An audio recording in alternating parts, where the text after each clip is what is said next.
بسم الله الرحمن الرحيم نحمده ونصلي على رسوله الكريم.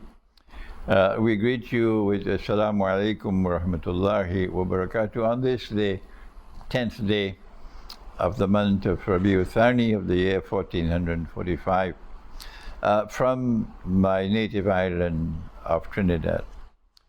I want to offer a brief comment on the subject of Islamic eschatology.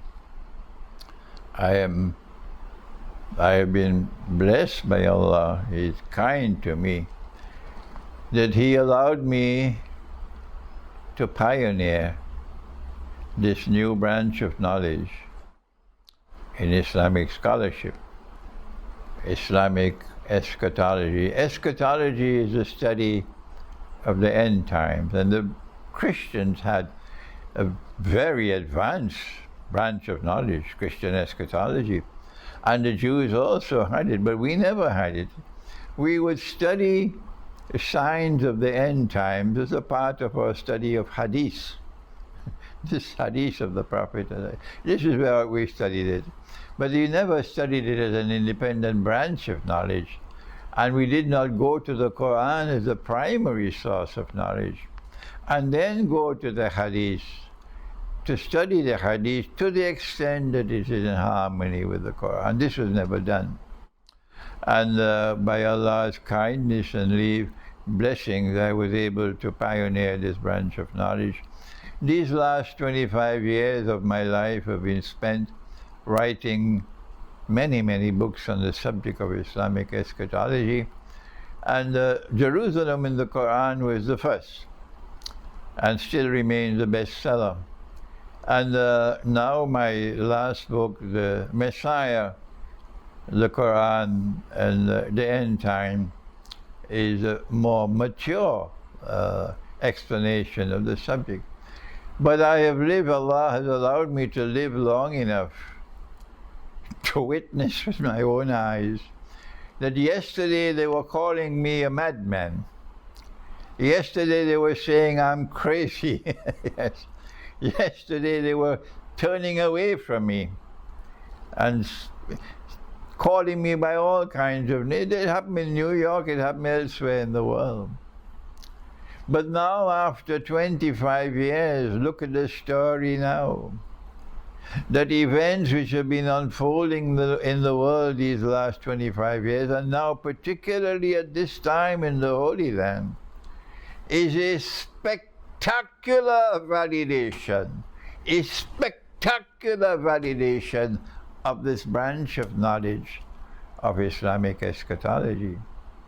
That this is the branch of knowledge which is explaining the world today and the events which are unfolding in the world today as no other branch of knowledge can do it.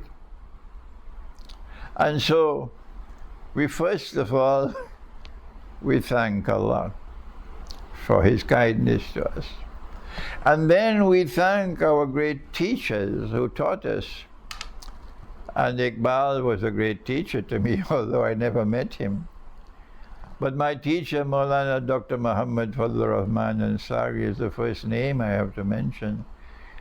With my gratitude that I've through these great teachers who are now sleeping in their graves, I was able to pioneer this branch of knowledge. But let me not forget that when I graduated from Karachi University with a master's degree in philosophy, and then I graduated from the Alimi Institute of Islamic Studies in 1971, and I returned to my native island of Trinidad.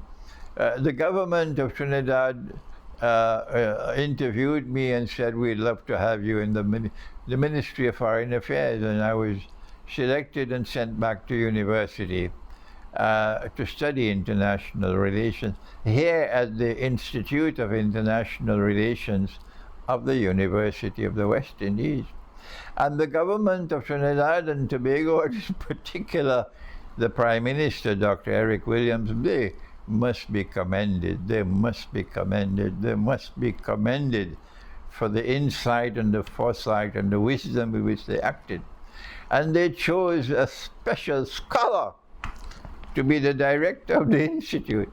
And he was appointed as director at that moment when I was about to enter the institute. And I refer to Professor Dr. Leslie Manigat from Haiti, who did his PhD at the Sorbonne in France. And when I sat down in the classroom and I listened to this man, he would lecture for 2 hours. His shirt would be wet at the end of 2 hours, but he was a dynamite. And he explained political history to me, and partly also economic history, the essence of the history, the political and economic history of mankind, the history of international relations. He did it brilliantly. And if today I have this insight into affairs of the world, I must also mention the name of my dear teacher, Professor Dr. Leslie Manigat. And so we are experiencing today a spectacular validation of Islamic eschatology. And therefore I want to invite you to study the subject. If you are young and you're about to enter university, you're about to enter into the world of knowledge, higher knowledge, I want to urge you to study this subject. And when I was a student at the Graduate Institute of International Studies in Geneva, 1974, there were no teachers to teach this subject. My director of my PhD was the director of the institute himself, the Graduate Institute, Professor Jacques Frémont was the director of the institute, and he was my thesis director. He said to me, Imran, search the world of Islam and find a competent man who knows this subject. Those were his words to me. And I searched, and there was no one.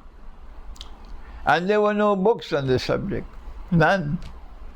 But today, so many years later, that was 1974, so 26, 36, 46, about 50 years later, the story is different now. Because now you have all the books I have written on this subject.